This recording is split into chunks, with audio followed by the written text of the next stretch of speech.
Factors we need to be looking at when we're coming up with our understanding of rapid growth are A, our previous performance, correct? It's competing against what I did yesterday, I'm looking at that. B, I'm looking at general market growth. So for example, if I grew at 5% last year and the market grew at 5% last year, am I rapidly growing? I'm not. I'm growing at market rate, correct? Now this is where it gets very interesting because in the emerging markets, there's a lot of companies that are articulating they're rapid growth companies, but what they're really doing is they're growing on the back of rapid growth in their market. They were creating surplus value. Ralph Lauren Corporation had sat back and they began to understand we have a limited amount of resources. How do we create surplus value? Now, this is an area to where in our experience, we find a lot of organizations overlook this. We talk about it at a very high level, and when we talk about it at a high level, what we're really doing is we're looking at the top line of surplus value from the way you lead, or do you have an anomaly in your market conditions, or one brilliant mind in the business who's actually doing this? And I said it's definitely the latter. We have anomalies in our market condition that are allowing us to go into that picture, which brings us back to the point. This is the crux of it. If you want to grow rapidly, you have to understand what we're about to put up, surplus value. And it's not you in this room. Your organization has to be looking at this because it's at the call face of leadership. This to repeat this, but what we need to be looking at is doing some things differently. So the key things we need to do, if you were to run through the list, is we need to move from motivation to inspiration. We need to move from operational leadership to scalable leadership, from staffing positions to driving productivity, and I'm going to walk through a few of these, from replicating quality to accelerating improvement, from working in silos to winning together, and from uniformity to unique innovation. For those of you who are in a multinational, okay, and I'm going to show of hands on this, how many of you have a growth expectation on you that exceeds your the company's global growth expectation? So as we're looking across the region, several hands are going up for the multinationals saying, I know where some of you work. So Standard Chartered, we're expecting more growth out of the Middle East than we are expecting from our global growth at the same level. And this is true.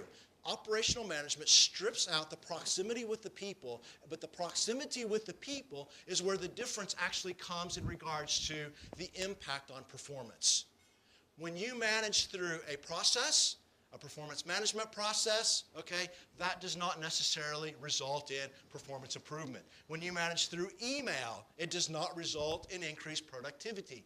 The change of the workplace happens life on life, and there's a very good reason for that. That is where we're actually seeing the work happen, and we can take an active role to make the business rapidly. What we need to be doing is saying, Iyad, how can you make it better? He may not get it in the first 1, 2, or 3 tries at the level I want it. But I'm beginning to build in him the thinking of make it better, make it better, make it better, make it better. That's when we now move from replicating quality to accelerating improvement.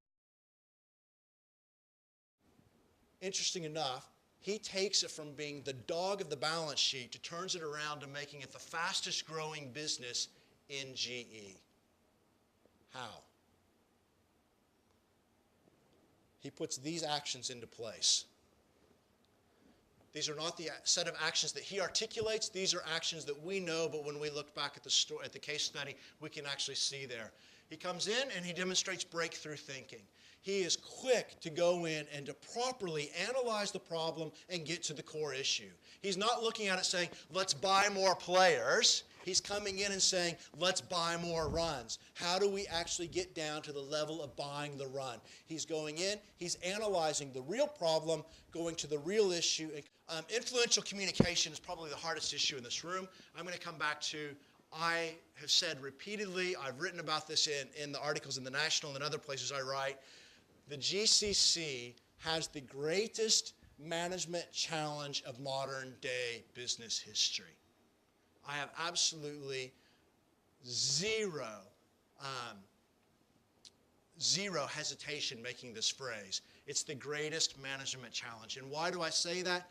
There are more nationalities in the workforce in the GCC than the United Nations has member countries. the workforce. On one side, we celebrate the diversity, which we should, but when we get to the other side, it brings up huge levels of confusion. And when we get to the crux of communication is when we get into the core issue of this, how we communicate, our understanding of terms, language we're using. The movie Moneyball ends with something very specific and very, very interesting. When Peter turns back to Billy Beane, the general manager, and he says, you know what you have just done is going to frustrate the entire industry. And as I think about that for a moment, rapid growth leadership is going to frustrate nearly every leader and manager in your business because we're accustomed to operating one way. But yet we need to be leading an entirely different way and giving our focus